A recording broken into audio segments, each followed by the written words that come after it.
Hi, this is Tina of Via Feng Shui Training and Mentoring. We're going to cover the 5-element theory today, so let's get started.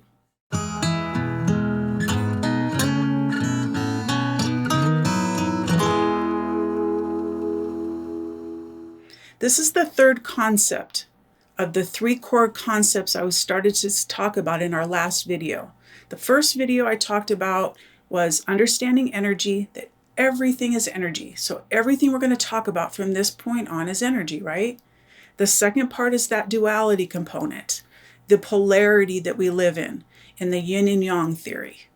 Now, the third core concept, and how I see these core concepts is if you really can grasp them, then you have a good sense from here on out to really learn any style of feng shui, whether it's landform or classical or BTB, we're looking at Chinese astrology. These 3 core concepts are going to set you in a good position so that you can really start seeing and analyzing and interpreting what's really going on, whether it's with a personal environment or a person's own being and how they're relating to the world. I can't even tell you enough of how helpful these 3 core concepts are.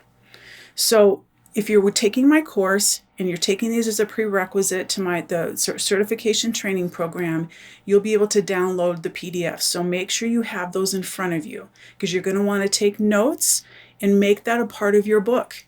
The book, your own resource book that you're going to be able to go through as you're going through the program, as you're helping with your clients in the future, that you have, notes and information to go back and refer to.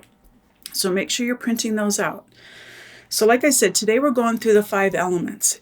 The 5-element theory it can be so simple yet so complex.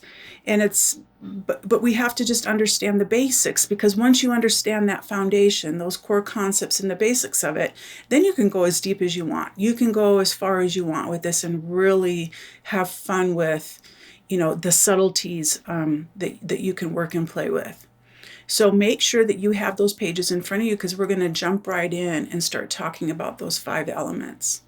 Now, the 5-element wheel that you have in front of you that's the wheel. That's the cycle of the elements. They always appear in this configuration. Your page happens to have fire sitting at the top. That doesn't necessarily mean that fire is always sitting at the top. And later on, you'll understand why it would change. And sometimes it's just a matter of if you're pulling a book on Feng Shui or you're Googling something on Feng Shui, you might see that 5-element wheel rotated. You might see it with metal at the top or wood at the top. That just means that wheel has been rotated clockwise or counterclockwise. But the order of the elements, the position of those doesn't change. It's just a rotation of it. So we're going to start with fire at the top. Now, what I like about Feng Shui is that we can really just keep it simple and be literal about it. I want you to just, turn on your imagination childhood cap for a minute and imagine what these elements would be like in their natural environment when they're doing their natural thing without our influence, right? Without too much of human contact. What is fire about? So we're going to start with fire. You've got a page there that you can take notes on what fire energy is. So if any words pop up, any characteristics or your own experience within any of these elements pops to mind, jot those down, because you're meant to know those words for a reason. You're meant to know those characteristics for a reason, because it might be just what needs to be said when you're helping a client down the road. So write down everything that you can think of. And even when we're done with this class, investigate, do some research, and if more words come to mind or more characteristics that will help you explain or define or describe what those elements are about, jot them down, because like I said, these are your notes. So we're going to start with fire at the top. So think about what fire is like in its natural environment. My first thought is it's hot, right? You don't want to get too close to fire. That saying, we don't want to play with fire, because it gets out of control and it can happen really quickly. And before we know it, we're the ones that are getting burnt. We're getting hurt. So even think of the catchphrases or the vernacular, the words that we're using in our own culture to describe these elements. So fire, It's so destructive, right? It destroys whatever, you put through it if it's allowed to get out of control. Anything that moves through fire will never be the same. So fire is the alchemy element. It changes things. It changes the output, right? So you put a piece of wood in a fire, it comes out as ash. You put a piece of metal in fire, it's a blob.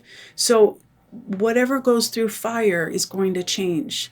Water, right, evaporates, it disappears. So fire's the change. Fire's alchemy. It's about transformation. But we know through history and through experience that even though fire sometimes needs to happen, whether it's a huge fire in Yellowstone, back in the 80s when it destroyed miles and miles and miles of that forest, that protected forest, that was a natural occurrence. And nature knows when those things need to happen, right? Lightning strikes, whatever it needs to cause that to happen. But through that destruction, wildlife was killed, the nature, the landscape was destroyed. But if you go to Yellowstone now and you go into that area of the park, it is thriving again. So out of destruction comes a rebirth, right? It's regenerated. It's like the phoenix rising out of the ashes. Sometimes we need to burn the bridge in order to move on. To cut the ties with someone, or cut the ties with, even a belief or a habit that we've been carrying on. So fire, think about not only what it's doing in its natural environment, but how can you tell a story about what fire is like? Because that's really where the depth of this is going to come from. So we know that fire's about transformation. It's about change, and it's about alchemy. Fire is spontaneous. It has a mind of its own. Large fires, they create their own weather patterns, their own weather systems that are so unpredictable. So that unpredictability aspect of fire, because, a fire can start off really small, but you turn your head and bam, it's out of control. It gets bigger than life. It gets, so big and so destructive so quickly. And then it gets too big that it's hard to go in and put the fire out. And you see that on the news. You see that, when somebody's temper has flared up so much that I've got to let them calm down on their own. It's almost like I need to let them burn themselves out before I can even come in and try to comfort that person. So you see kind of how I'm talking about this fire energy. It's pretty deep. So think about that. Write down more things about fire. So the next, we're going to follow the black arrows to the right that's on your handout. So if we go to the right in clockwise rotation, because that's the creative cycle, remember? That's the yang energy. That's the creative cycle that's turning clockwise. So whenever we're moving clockwise or to your right, that's forward energy. Moving counterclockwise or to your left, that's going backwards. So we want to go forward right now. So we're going to follow that black arrow, and it goes to earth next. So already we're going to look at the relationship between fire and earth. So why earth next? Because fire feeds earth. It's the nutrients that come from the fire, whether it's the wood burning or the plants burning, those nutrients now go down into the earth and make it rich in nutrients so that it can support life again, just like the Yellowstone fire or any wildfire that you've ever seen. Yes, it takes a while for it to rebuild and for it to regenerate, but it sure supports life in the long run. So that's how fire feeds earth. We can also say that fire is the parent of earth, or the resource of earth. So even next to that arrow that, between fire and earth, be writing those words. Fire is the resource for earth. Earth needs fire to fill it back up. It's the parent. It's what feeds it.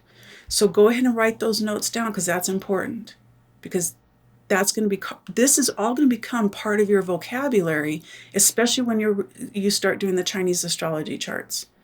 Okay, so the next one is earth. Think about earth. Earth is grounded, right? It's grounded. I've got my feet planted on the ground. I'm stable. I'm secure. That's what earth energy feels like. It's, I know it's going to be there. It's that grounded kind of energy. It's a very nurturing energy. There's nothing more nurturing knowing that somebody's going to be there for you when times get tough or when you get crazy or whatever it might be.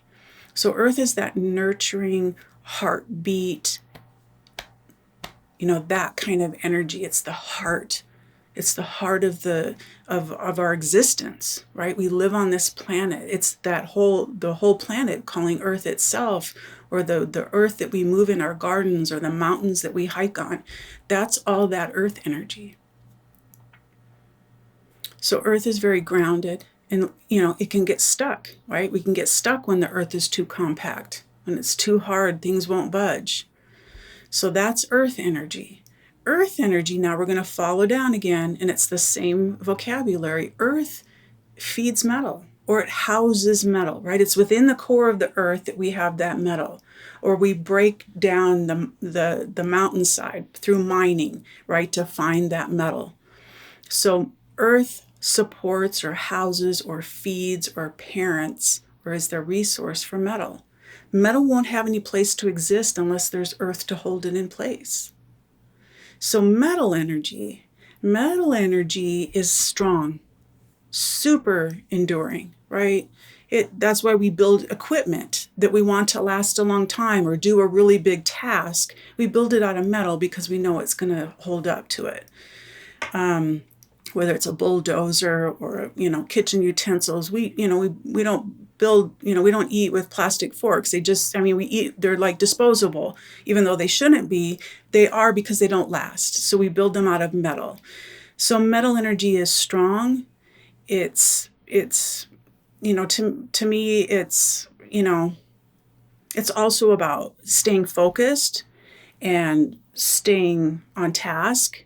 It's about being organized, because it's having structures, right? It's having systems. That's the metal energy, where earth is really nurturing and loving and grounded, and fire is really fiery and spontaneous and passionate. Metal is more about structure. It's like, okay, I've got to keep my notes, or I have my calendars, or I have my organization bins. It's that kind of energy. So when you're, working with someone who's in chaos, right? Whether it's hoarding issues, or their life is a mess, they're going through a messy divorce, or there's a house full of kids. How do you bring order to that? With metal, okay? So metal then, if we keep following the arrow, metal is what feeds water. So make sure you're writing that note down there next to that arrow. Metal, it's the minerals in metal that charge water, so that when water's charged, it will activate with the cellular structure of animals and plants, right? If we drink distilled water, it's really not going to do any good. We need those mineral components in there so that it will activate our cells, and it will feed us. So that's why metal is important to water. It's the parent or the resource for water. Water now, when we're looking at water energy, it's fluid, right? It's going to go with the flow. Think about those words that we use. Water can be deep, it can be cold. It takes really on the state of its environment. So water becomes the shapeshifter. Whether you're holding it in a cup, or in a swimming pond, or a big reservoir, or you've built ditches for irrigation, it's going to take on the shape of its environment. As well as liquid, it freezes, it becomes vapor. So whatever is kind of wanting it to conform or control that water energy is the shape that it's going to take. And we all see what happens to water when it becomes too big. So water is about healing. It's about communication. To me, I've always seen, and I mentioned in the first video about Feng Shui, meaning wind and water, water is about getting from here to there, whether it's, to travel, or to communicate clearly with somebody for healing, whether it's to have a good cry, whether it's to heal your body by soaking in the tub and, relieving your muscle aches and pains, whatever it is. To me, I always see water as getting us from one place to another place. Okay. So make sure you're jotting down these notes, anything that comes up, what your experience is with water or metal, those kinds of things. And we're going to go through the cycle a couple times so that you can add to it. Now, water then, simple enough, feeds wood. So there's a little bit of a discrepancy between schools of Feng Shui. In classical Feng Shui, which is really the huge blanket from which we're going to work and explore on, wood is seen as live plants. Where in the BTB school, wood can also be seen as like wood furniture or wood cabinets or wood flooring. So we're going to stick with the live aspect because as you see on this element wheel in front of you, wood is the only element here that creates itself. It seeds, it germinates and pollinates. It wants more of itself. It likes that sense of community or family and that connectedness so that it can use that water to communicate, right? We know that trees are talking to one another. We know that they're, when one part of the garden is sick, the rest of the garden's going to get sick. So wood is creative. So wood, when I'm talking about wood from here on out, it's live plants, fruits, vegetables, grass, trees, you name it. Okay. Yes, wood, like the desk that I'm sitting at is wood, and it does carry a vibration, and it's more alive than a plastic desk would be. But this desk is not going to create a baby desk someday, right? It's more of a dead wood. It's more of a grounded, earthy kind of wood. So it really becomes more earth energy than it is wood energy. Because this desk, it supports the work that I'm doing, the classes I'm teaching. So it really becomes more of an earth element than a wood element, which is, oh my gosh, this desk is growing and it's getting too big for my office. That's just not going to happen because wood is alive and it grows and it wants to recreate. So think about that. What, that wood energy then, if it's a creative energy, it's about creativity. It's about expansion. It's about abundance. If you think of a field of flowers or a garden that's filled with vegetables or, an orchard that's filled with fruit, lots of leaves, lots of pine needles, lots of blades of grass, it's really about abundance. And so and not to mention that it brings life, right? It really, that's the only element that we can bring in that really, truly has life to it. So, having those live plants brings that aspect to us. So that's that wood energy. It's about family, it's about connecting, and it's about creating or being a creator. Okay. Now, wood fuels the fire, right? We put the wood on the fire to get it stoked, get it going, so we can control the size of the fire. So that's a complete cycle. That's the elements in a generation cycle. So that black arrow to the right this way, that's called the generation cycle. So, I've sat here and I've described these elements, how they are in their natural state, or how, we can picture them or have experienced them. The one thing that I want you to take a look at is because this is going to be really important when we get into Chinese astrology. You can see how in my description of these 5 elements, how I could be describing personalities in people, how people handle pressure, right? They get so blown up and they just get heated and tempered and they storm out. Or, how, not even how they are as a personality, but maybe how their health is. This person's earthy and they're kind of just grounded and they're weighted and they don't move too much and they're just kind of stagnant. Life isn't really moving too fast. You could have somebody who, even their mind, and how their mind is working. They could be a real metal person where everything is linear. Everything has a process and it's analyzed and it's got to line up. I don't dare skip a step. And yes, of course, these can be some extreme cases here. Or you could have somebody, like that's a water person, that's just a healer. They're good at communicating. You can sit down and talk with them or they can lay their hands on you, however it is that they're able to heal you through the depth of this water element that they have. Or a wood person who's highly creative. Maybe they have lots of children. Maybe they're a teacher and they have lots of, because they have a large classroom, or they do lots of service projects. It's about that sense of community and connectedness, right? And growing and that abundance factor. So keep that in mind. Start adding those words then to those the characteristics of those elements on those pages, so that it's like, oh gosh, what is a wood person like? A wood person is creative. They just are. And family is important to them. A fire person is going to be all those things that we were talking about, spontaneous, real passionate about things, and quick to react maybe. Or an earth person is grounded, they're mothering, maybe stubborn, like the mountain. It's like I can't move that mountain energy. Where a metal person is maybe more rigid. They're not going to be as flexible about things. They're kind of stuck in their ways about doing things.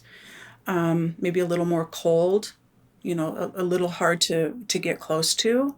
Or a water person, maybe, if they have a healthy amount of water, maybe they are, they're easygoing. It is about going with the flow. It is about, adapting to the environment. And, gosh, when I'm at work, I'm kind of this way. But then when I move home and I'm with my kids and I'm this way. And then that's how the circle, and that's how we can look at the elements now. You see what I'm saying? So the next thing we need to look at is we always have to look at the yin and yang of it. Okay, remember we talked about the yin and yang, the polarity. Everything carries a high vibration or a lower vibration. And then, of course, everything in between. So and like we talked about, there's these extremes that are going on. We can see extremely hot-tempered people who are just destroying everything around them. But then we also see these fiery people that they just walk in the room and it lights up. It's like they just bring clarity. It's like somebody turned the lights on. It's like, oh, now I can see. And then there's all those kinds of variations in between of, what kind of people there are in that fire category. In an earth category, if we were going to look at the extremes, the yang extreme is that mountain energy, that stubbornness. It's like, you can't move a mountain. They're going to be there. And sometimes it's like, really, maybe I don't need them to be there like that all the time, but they're not going to change. They're just so stubborn and grounded and, and all of that. But then on the other hand, you might have more of that yin energy, that they're just mothering and they're protective of you and they care about you and they're compassionate towards you. And then, of course, everything in between. Now, a metal person on the extreme is going to be militant. To me, that's a high yang metal energy, is the military, right? It's not only, it gets in your head. Metal energy is very cerebral. It's very much about thinking. And so it's about, this is the way it has to be done, and there's no variation. Where a yin metal person, maybe they're just really focused and driven. They know what direction they're on, and they can head that way. The extremes of the yin and yang of the water energy, you can have someone who's really deep and really philosophical and mysterious, because, who knows what lies at the depths of the ocean. The youngest water, right, is this huge mass of water that you can be in calm seas one minute and the next minute you're in over your head. So be writing these kinds of words and these phrases down, because they're going to become a part of your storytelling when you're working with your clients or yourself or your family members and friends. The yin side of waters, maybe that person's a little more shallow. There's not a lot of depth there, but it's just, there's nothing to be scared about with this person. It is, you can see to the bottom of that and you know what to expect. Or maybe they're about reflecting and mirroring things back to you. Because it's such a calm water, that it's just an easy, approachable kind of water. Some people that being out in the ocean is way too much and too scary. But yeah, I can wade into the pond.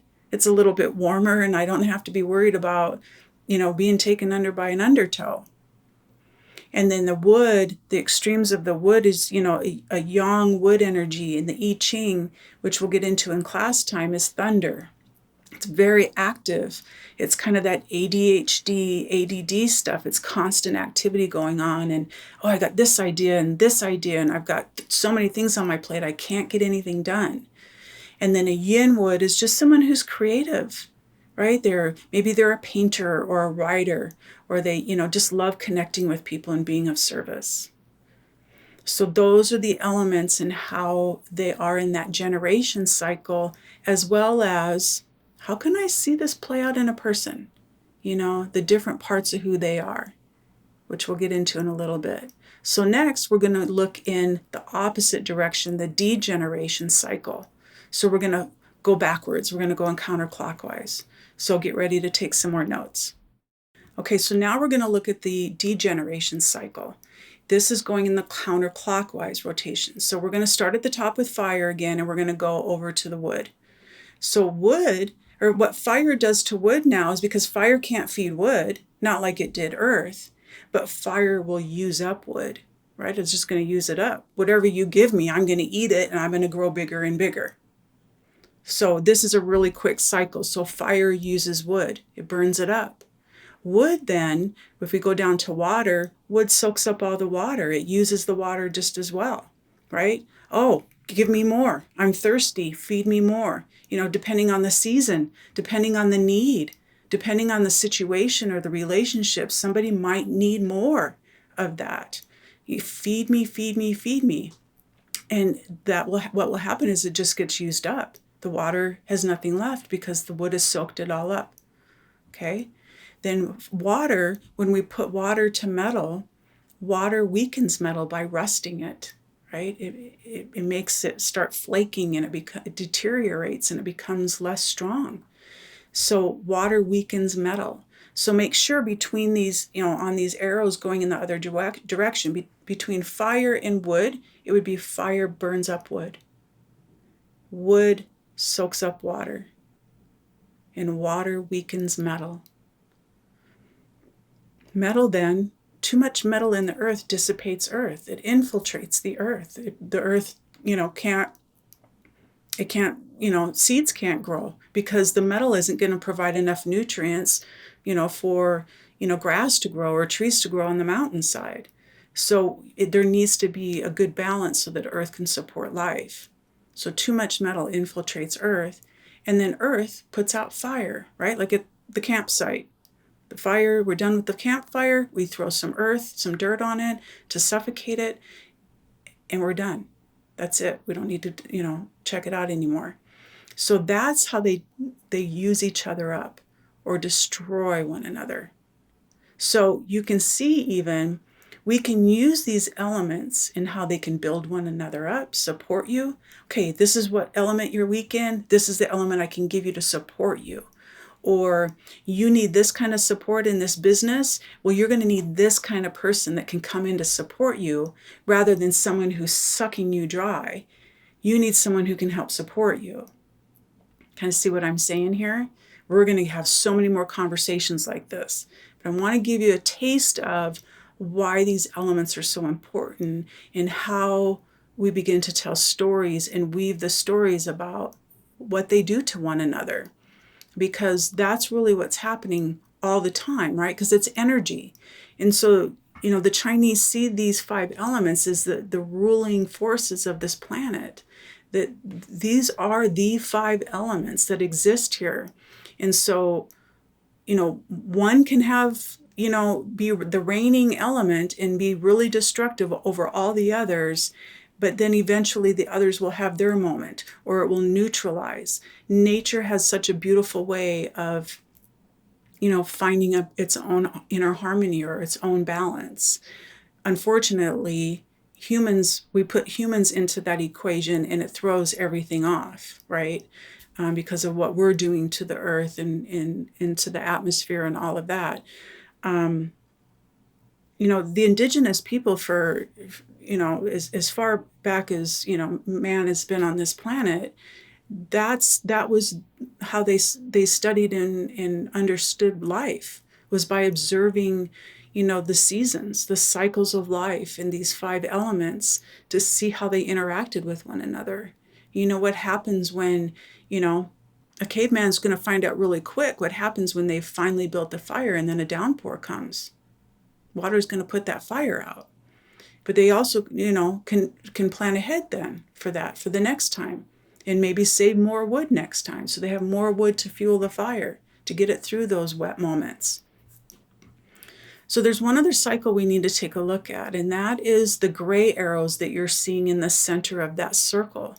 Those indicate the managing or the controlling cycles of the 5 elements. We're a little bit limited when all I can do is support you or destroy you. That's a little too yin and yang for me. I need to have I need more tools. I need more options to be able to work with, because that's not much to go from. So what's really cool about the middle is, so we'll start with fire. So look at fire at the top and follow that gray arrow down. So what this says is, and you can write this down on that arrow, fire controls metal, right? We can take a chunk of metal that's cold and hard and you can barely move it, and it's really doesn't mean much, right? It's just a chunk of metal, whatever it is, whether it's gold or steel or iron, whatever it is. So it's kind of useless just like that. It may be worth its weight in whatever element it is. But if I take that metal now and forge it and add it to fire, then I can soften that metal. Now it becomes more flexible. I can even mold it into something that has more value to me, maybe some jewelry or some tools.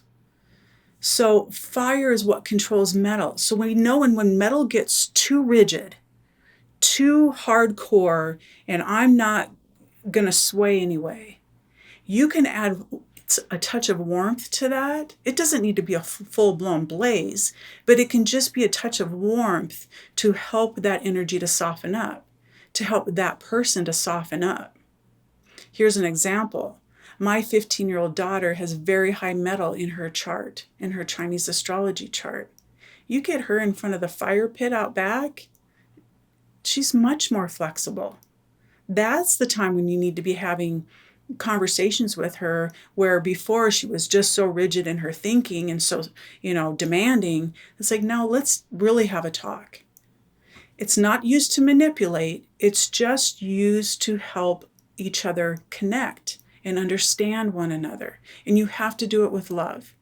No manipulation here.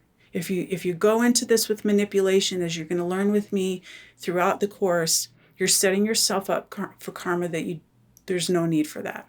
And karma doesn't wait till the next lifetime these days. It's going to, as soon as you get in the car or as soon as you turn the corner, it's going to hit you. This is done with integrity. This is done with authenticity, with love, unconditional love, without judgment. It's just done because I need you to hear me. If I need my daughter to hear me, I can just soften her up. I'm not throwing her in the fire. We're just sitting out by the fire and we're having a conversation. Because there's other times when it's too hard to get through that because she's so in her head and she's so overanalyzing things. Okay? So if we look at metal then and follow that arrow up, it goes up to wood. Because we know that metal chops wood. That's how metal controls it. Right? Whether we're using a bulldozer on a forest or we're chopping up vegetables in the kitchen, mowing the grass, we use metal because of the strength of it and how sharp we can make it to chop wood or to control the growth of wood, even if it's pruning back a rose bush, controlling the growth of a forest. Then wood controls earth, right? It's the root system that can weaken or strengthen earth. So after there's been a fire on a mountainside, it's very typical that the community then will plant new seeds on that mountainside so that some root systems can get into that earth and keep it stable, because the root systems that were there before are dead and it's weak. And so as soon as spring comes around or winter, there's potential for mudslides because there's nothing to hold that dirt up on the mountainside anymore. So it's important to get those seeds in that wood planted and get the roots in there to secure that earth. So it can weaken it as well as it can strengthen it. And then earth controls water. We talked a little bit about that, whether it's creating an irrigation system or damming the water up, making a bowl, a clay pot, to hold water, or putting up sandbags because there's a storm coming. If there's a hurricane coming, that's what people are doing. They're sandbagging. They're getting the earth up as high as they can to create a barrier.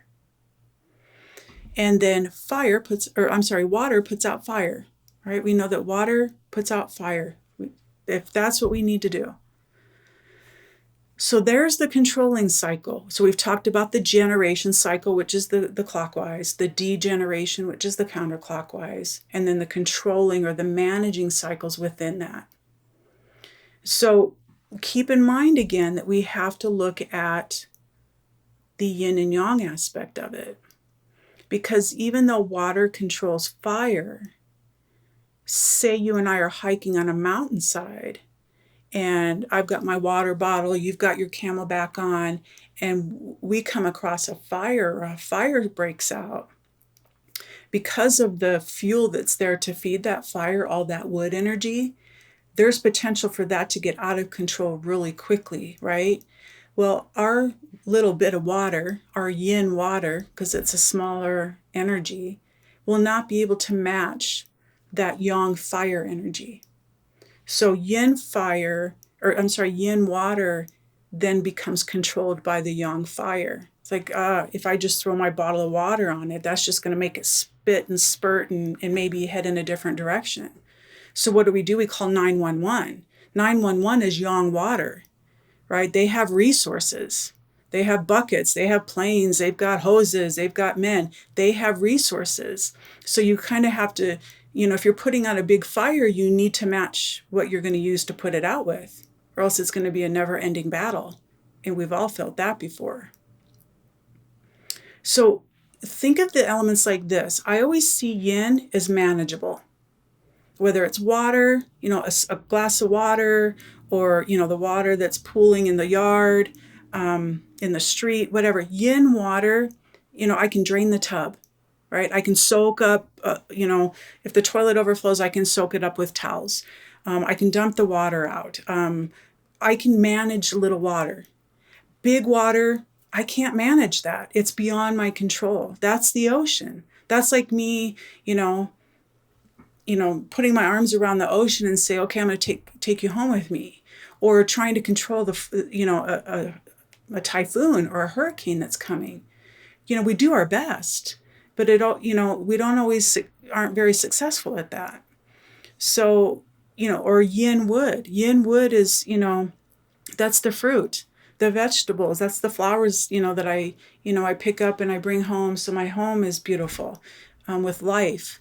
It's, I can repot something, or I can, wash the vegetables and eat them. I can make a smoothie, whatever it is. But yang wood, that's the forest. That's huge. I can't take, if somebody hands me a hatchet, which is metal, and says, here, Tina, I want you to go clear down that forest because we're going to build a new community over here. I've got a yin metal to a yang wood energy. My little metal is going to get dull and it's going to break probably even halfway through the first tree. So if I want to tear down a forest, which I don't, but if I wanted to tear down a forest, I would have to bring in bulldozers, probably a fleet of bulldozers, to take on a task like that. So I have to match the element to the element if I really want to control it, or I really want to make an impact. See what I'm saying? So, even earth energy, to me, earth is like crystals or rocks. It's the soil in your garden. It's stuff that I can move. I can put a rock in my pocket. I can make a bowl of stones and stick them next to my bed, whatever it might be. Or I can, adjust the landscaping in my yard. But the mountain, I know in the morning, because I live in the Utah Valley, I know that mountain range is going to be there in the morning. Right? That mountain range isn't going anywhere, most likely. The dust on my front porch, the dirt, that's probably going to be gone by morning because the wind will have swept it away. So do you see what I mean? That yin is more manageable. It's something I can move about. I can do whatever I need to do with it. Where yang energy, yang fire, the sun, a blazing inferno, a volcano, that's just untouchable by me, by us humans. It would take a lot of us to be able to make an impact on that energy. Same with that metal energy. When you have huge skyscrapers or these huge ships or these huge military fleets. And I mean, the image that comes to mind is even like the Korean military. I mean, we see images on the TV about, their every movement is in sync. There's such programming, in the mind, and that's such metal energy that there's just this rigidity that it's a way of life. So to be able to even penetrate something like that, it's just a daunting task. So I hope you've been taking notes, and I hope you've been jotting down as quickly as you can. And I highly encourage you to go back and listen to this again. And watch this again, take more notes, and even do some of your own research. And in the book that's required for the class, that Quantum Mind, or The Alchemy of Quantum Mind Feng Shui by Mary Shurtleff, she goes over these elements as well in there. But I'm trying to set the stage for you now, so that when we get into class, when we're live face to face, that you already have this kind of good foundation of energy, the yin and yang aspects of everything, and then these 5 elements. This point on, you're good. You're ready to step out and start. You could pick up any book now, any feng shui book. It's like, I got this. I kind of understand this. I'm kind of understanding the connection here. So a huge part of the understanding the elements we're going to take into those Chinese astrology charts. But then you're also going to see how it plays out when we're looking at somebody's space, whether it's their business, the outside of their home, the inside of their home, their office, their bedroom, their dorm room, whatever it might be that you're, somebody that you're helping or assisting through whatever they're going through, or just to help support them. You're going to see the strengths and the weaknesses of these elements. And through this cycle will be your reference guide to say, oh, there's too much fire going in here. What do we need to add? Well, it's a south facing, so there's already a lot of heat coming in the window. We want to make sure they paint over this red wall, because that's just adding fuel to the fire. That's too much heat, right? It's too much fire energy. So if you've got southern exposure, lots of heat coming in, and a wall of fire, or maybe a fireplace in that room, oh my gosh, it's too much. So repaint the wall, right? Because that thing you can change. You can't change the sun, because that's that yang energy. You can put blinds on, but it's still going to heat up that side of the house, the siding, everything, the roof. You can not use the fireplace, but you can paint, and you can bring in other things that are going to help kind of cool that energy down, or give that fire purpose. Maybe that fire needs a direction, we could feed it more earth, give it earth as a direction. So it's like, oh, I have something important to do. I need to feed earth energy. So maybe you bring in more earth elements into the space to help complete the cycle. But what you're going to learn from me is we don't go into somebody's space until we've looked at their personal chart. That's the 4-pillar chart. So the next step in looking at the 4-pillar chart is actually the next video class. So the next module that you'll be watching is the Chinese zodiac animals. We're going to go through all 12 animals, and they each have an element attached to them. Each animal has an element. Horse energy is fire energy. It's spontaneous. It's free-spirited. It has a mind of its own.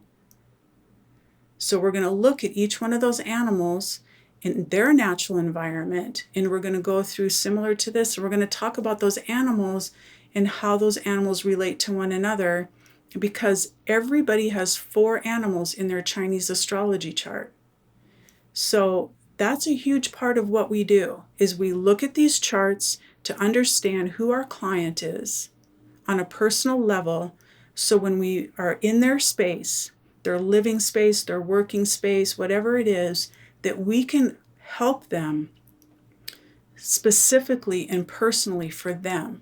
Not a blanket cookie cutter, well, this is because this door faces this way, it has to be this color.